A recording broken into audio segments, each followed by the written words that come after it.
नमस्कार, मैं हूँ डॉक्टर ऋचा। गायनी डिपार्टमेंट में एक रेजिडेंट डॉक्टर हूँ एसजीटी मेडिकल कॉलेज गुड़गांव में। आज मैं आपसे बात करने वाली हूँ मेंटल इलनेस के बारे में। तो अब इस वक्त जब कोरोना वायरस बहुत ज़्यादा देश में और विदेश में सब जगह फैला हुआ है, तो बहुत सारे लोग कई तरह की मेंटल इलनेसेस के बारे में सामने आ रहे हैं। और ऐसा माना जा रहा है कि जब ये आइसोलेशन और क्वारंटीन वाला पीरियड ख़त्म हो जाएगा तो मेडिकल इलनेसेस जो कि सिर्फ मेंटली लोगों को अफेक्ट कर रही है, उसका नंबर काफ़ी ज़्यादा बढ़ने वाला है। क्योंकि ये क्वारंटाइन दुनिया भर में पहली बार नहीं हुआ है। ये क्वारंटीन पहले प्लेग के टाइम पे भी हुआ है और दूसरी बीमारियों के टाइम पे भी हमें कई बार जो इन्फेक्शियस बीमारी होती है, मरीजों को आइसोलेशन में रखना पड़ता है या क्वारंटीन में रखना पड़ता है, जिससे उनके दिमाग पे नेगेटिव प्रभाव पड़ता है। ये इसमें फ़र्क इतना है कि करीब 23% लोग जो क्वारंटीन में जाते हैं वो किसी ना किसी तरह की मेंटल इलनेस के साथ बाहर आते हैं, और सिर्फ 13% लोग जनरल पॉपुलेशन में इस तरह की प्रॉब्लम के साथ सामने आते हैं। ये वीडियो मैं स्पेशली सब औरतों के लिए बना रही हूँ जो कि या तो प्रेग्नेंट है या जिनके छोटे बच्चे हैं, क्योंकि ऐसी औरतों में क्या होता है कि हम अपने से ज़्यादा अपने बच्चों की फिक्र करते हैं और इस कारण मेंटल स्ट्रेस के लेवल्स काफ़ी ज़्यादा हैं। देखिए, इस तरह के स्ट्रेस के साथ, इस तरह की चिंता के साथ कि कोविड-19 कितना फैल रहा है, क्या इससे मैं संक्रमित हो जाऊंगी, या मेरे पेट में पल रहा बच्चा या मेरे घर में जो छोटा दूसरा बच्चा है वो संक्रमित हो जाएगा, इस चिंता से हमारे पास ओपीडी में अक्सर बहुत मरीज आते हैं। लेकिन मैं सबको एक ही बात समझाना चाहती हूँ कि आपका शरीर जो है वो एक खाली वेसल की तरह है, खाली बर्तन की तरह है। तो अगर आपका बर्तन खुद ही खाली होगा तो आप अपने परिवार को क्या दे पाएंगी? अगर आप अपने आप से प्यार नहीं करेंगी, आप अपने आप की चिंता नहीं करेंगी, अपनी फिक्र नहीं कर पाएंगी और अपनी रिस्पेक्ट नहीं कर पाएंगी, तो आप इस तरह का प्यार, रिस्पेक्ट अपने परिवार वालों को भी नहीं दे पाएंगी, ना ही अपने बच्चों को, ना ही अपने हस्बैंड्स को। तो इसीलिए बहुत ज़रूरी है कि आप पहले अपने आप में संपूर्ण बने, अपना खुद का बर्तन भरे, ताकि आप अपने परिवार वालों को अच्छे से नरिश कर सकें। इसका एक बड़ा एग्जाम्पल है जब हम घरों में खाने का डिस्ट्रीब्यूशन देखते हैं। हमने अक्सर देखा है कि घर की औरतें पहले खाना बनाती है और पूरे परिवार को खाना खिलाती है और आखिर में बैठ के खुद खाना खाती है, जिसमें कई बार जो सबसे पौष्टिक या टेस्टी खाना जो होता है वो खत्म हो चुका होता है और वो अपनी बॉडी को मेयर डस्टबिन की तरह ट्रीट करके बचा हुआ खाना खा लेती है, जिससे उनके शरीर में काफ़ी तरह की कमियां भी आ जाती हैं। उनके अंदर आयरन और कैल्शियम जैसे इंपॉर्टेंट न्यूट्रिएंट्स की कमी बहुत कॉमनली देखी जाती है। हिंदुस्तान में ज़्यादातर औरतों के अंदर आयरन और कैल्शियम की कमी सामने उभर के आती है। वो सिर्फ इसीलिए क्योंकि हम अपने पोषण पे उस तरीके से ध्यान देते ही नहीं जो हमें देना चाहिए। सारा ध्यान हमारे परिवार की तरफ होता है। तो आई होप इस वीडियो में आप समझ पाएँ कि कैसे आप अपना सबसे बेहतर तरीके से ख्याल रख सकेंगे, जिसका रिफ्लेक्शन आपके परिवार की वेलनेस पे और उनकी हेल्थ के ऊपर भी आएगा। कोरोना वायरस के चलते बहुत ज़्यादा तनाव या एंग्जाइटी देखी गई है। ये तनाव, चिंता, एंग्जाइटी, ये सब आपके अंदर दिन प्रतिदिन बढ़ता जा रहा है। वो जितनी न्यूज़ में आप देखते जा रहे हैं कि कितने सारे लोग संक्रमित होते जा रहे हैं, बहुत सारे लोगों की इस कारण से मौत होती जा रही है, तो हमारी इस बीमारी के प्रति चिंताएं बढ़ती जा रही है। तो हमें पता कैसे चलेगा कि कब ये बीमारी इस लेवल तक है कि इसके लिए हम अपने लाइफस्टाइल में कुछ चेंजेस लाएं, खुद अपना ख्याल रखें और ये ठीक हो जाएगा, और कब हमें सच में हेल्प की ज़रूरत है, कब हमें एक डॉक्टर की ज़रूरत है जो हमारी काउंसलिंग करे या हमें दवाइयाँ दे। तो ये फ़र्क इस वीडियो के ज़रिए आपको समझ आएगा। देखिए, अगर आपके माइल्ड सिम्टम्स हैं, अगर आपको माइल्ड तनाव हो रहा है जो कि नॉर्मल है, जो कि हम सबको हो रहा है, उसमें आपको एक नॉर्मल कंप्लेन हो सकती है कि जैसे आपको आलस आ रहा है, या आपको ये लग रहा है कि आपकी बॉडी में थोड़ा दर्द हो रहा है, या सर में बहुत हल्का भीना दर्द है, या फिर आप पूरे दिन न्यूज़ सुनते रहते हैं जिसकी वजह से आपका मूड थोड़ा सा ऑफ रहता है, या आप कॉन्सेंट्रेशन थोड़ी कम कर पा रहे हैं। ये सब माइल्ड सिम्टम्स हैं। ये हम सभी महसूस कर रहे हैं। हम सभी थोड़े से बोर्ड है, थोड़े से फ्रस्ट्रेटेड है जो घरों के अंदर है। ये सब नॉर्मल है।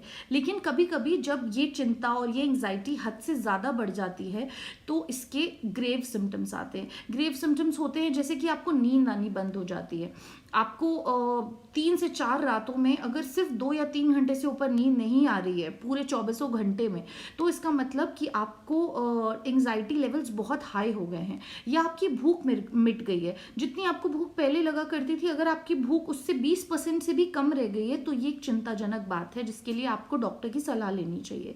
साथ ही जो चीज़ें आप पहले इंजॉय किया करते थे, चाहे वो म्यूजिक सुनना था या कोई किताब पढ़ना था, अगर आप वो सब एक्टिविटीज़ में बिल्कुल मज़ा नहीं ले रहे हैं, आपको बिल्कुल अच्छी नहीं लग रही है, तो इसका भी ये एक स्ट्रॉन्ग सिम्टम है जिसका ये इशारा है कि शायद आपका तनाव बहुत ज़्यादा बढ़ चुका है। तो अब मैं बताऊंगी कि आप घर बैठे कैसे अपने स्ट्रेस लेवल्स को कम कर सकते हैं, कैसे अपनी एंग्जाइटी कम कर सकते हैं। इसका एक सीधा साधा रास्ता है कि तनाव कम करने के लिए आपको अपने आप को व्यस्त करना पड़ेगा, आपको अपनी प्रोडक्टिविटी बढ़ानी पड़ेगी। और उसके लिए वही एग्जाम्पल आपके बच्चे भी देखेंगे। बच्चे जो होते हैं ना, वो बंदर की तरह होते हैं और हमें हमेशा हमारी एक्टिंग करते रहते हैं। जैसा माँ बाप बिहेव करते हैं, बच्चे वही उसी चीज़ का रिफ्लेक्शन होते हैं, बिल्कुल आपकी परछाई की तरह। तो अगर आप प्रोडक्टिव है, आपने अपना एक शेड्यूल बनाया हुआ है, अगर आप उसे फॉलो करते हैं, अपनी प्रोडक्टिविटी को मेंटेन रखते हैं, दिन भर में कुछ काम, पढ़ाई, एक्सरसाइज और खाने का और रेस्ट करने का एक शेड्यूल सेट करते हैं, तो बच्चे भी वही इमिटेट करेंगे और उनके अंदर भी तनाव कम नजर आएगा। अगर बच्चों में तनाव ज़्यादा बढ़ता रहता है तो देखा जाता है कि उनकी स्कूल की परफॉर्मेंस गिरने लगती है। अब बच्चे स्कूल नहीं जा रहे हैं, वो घर पे पढ़ाई कर रहे हैं, तो आप देखेंगे कि अगर एक पोयम है या एक चैप्टर है या कुछ लाइंस हैं जो वो पहले याद किया करते थे, उसे याद करने की स्पीड उनकी बहुत ज़्यादा कम हो जाएगी। ये इशारा है कि बच्चे भी अंदरूनी बहुत स्ट्रेस फील कर रहे हैं।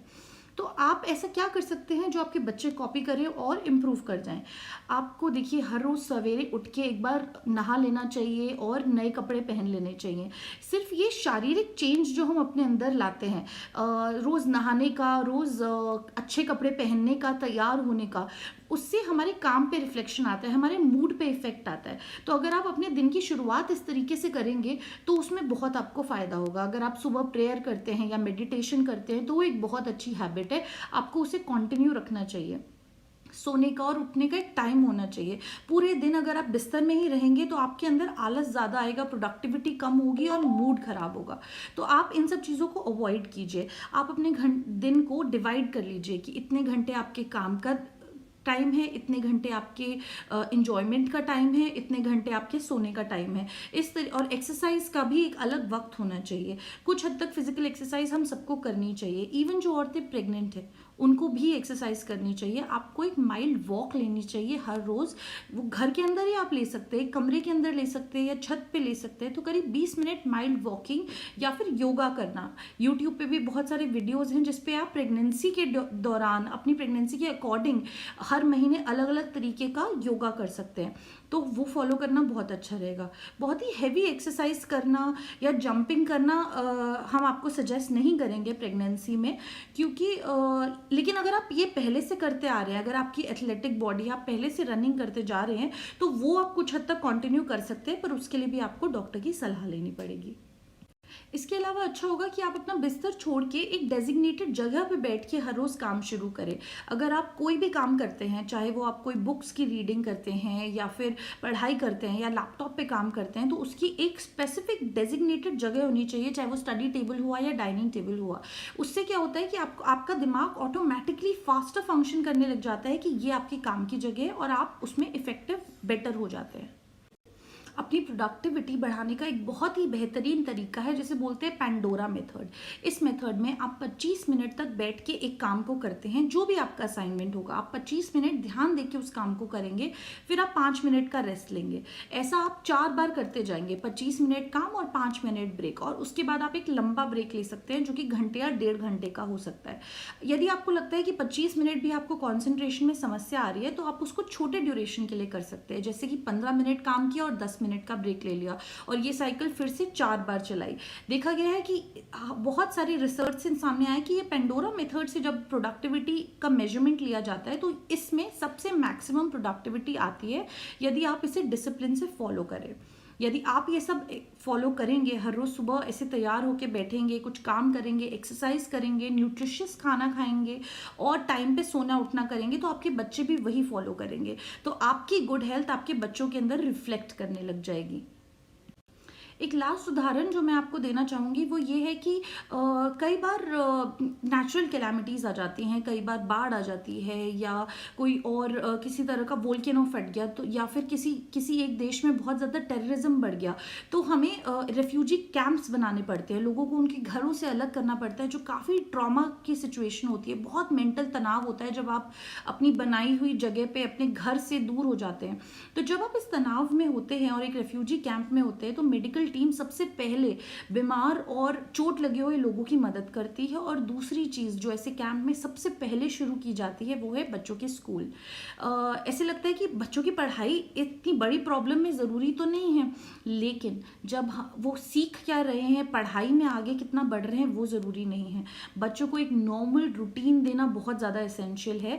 उनका एक पढ़ाई करने का और खेलने का एक पैटर्न होना चाहिए जो डिस्टर्ब नहीं होना चाहिए, क्योंकि नहीं तो उनके अंदर मानसिक तनाव बढ़ता जाता है, जो ज़्यादातर इरिटेबिलिटी में नज़र आएगा। आपके बच्चे हमेशा चिड़चिड़े महसूस करते हैं, या ज़्यादा रोते हैं, या खाने को लेके बहुत ज़्यादा फिनिकी एक्ट करते हैं, तो ये सब इशारे हैं कि आपके बच्चे के अंदर भी तनाव बढ़ रहा है। कई बार बच्चा वो दिखाता भी नहीं है, शायद वो भी उतना ही प्रभावित हो रहा है, सारे दिन न्यूज़ चैनल देख देख के वो उससे प्रभावित हो रहा है। आप न्यूज़ देखते रहते हैं, बच्चा शायद वहीं खेल रहा है, लेकिन वो इस बात को सुन सुन के किसी ना किसी तरीके से उससे प्रभावित हो जाता है। तो बच्चों को एक स्कूल जैसा नॉर्मल रूटीन देना बहुत ज़रूरी है। यदि आप इन सब मेथड्स को, प्रोडक्टिविटी बढ़ाने के जो मैंने आपको बताए हैं, हर रोज़ का एक रूटीन अपने लिए फॉलो करेंगे, तो आपकी फैमिली मेम्बर्स भी यही फॉलो करने लग जाएंगे, और आप देखेंगे कि आपकी फैमिली में मेंटल स्ट्रेस का लेवल काफ़ी कम हो जाएगा। न्यूज़ जब आप देखते हैं तो एक रिलायबल सोर्स को ही बिलीव कीजिए। बहुत सारे लोग यूट्यूब पे या फिर व्हाट्सएप पे कई सारी अफवाहों वाले मैसेजेस को बिलीव करते हैं, और उनकी रिलायबल न्यूज़ नहीं होती है, या उनको सारे दिन सुनते हैं, जिससे उनका मेंटल स्ट्रेस लेवल ज़्यादा बढ़ जाता है। आई वुड सजेस्ट कि आप WHO की या ICMR की गाइडलाइंस देखिए, उसमें बिल्कुल सही डेटा होता है कि कितने लोग सही मायने में संक्रमित है और कितने लोगों की डेथ इस बीमारी के कारण हो रही है। यदि आप सही डेटा देखते हैं तो आप प्रभावित कम होंगे। और न्यूज़ दिन में कोशिश कीजिए कि 1 या 2 बार से ज़्यादा ना देखें, क्योंकि उससे आपका भले से ज़्यादा नुकसान हो जाता है। इतनी ज़्यादा अवेयरनेस इस पीरियड में ज़रूरी नहीं है। हम सबको अपने मेंटल हेल्थ का खुद ख्याल रखना पड़ेगा। मेरा लास्ट मैसेज प्रेग्नेंट औरतों के लिए होगा, जिनको मैं समझाना चाहूँगी कि आपको अस्पताल कम से कम आना चाहिए इस पीरियड में।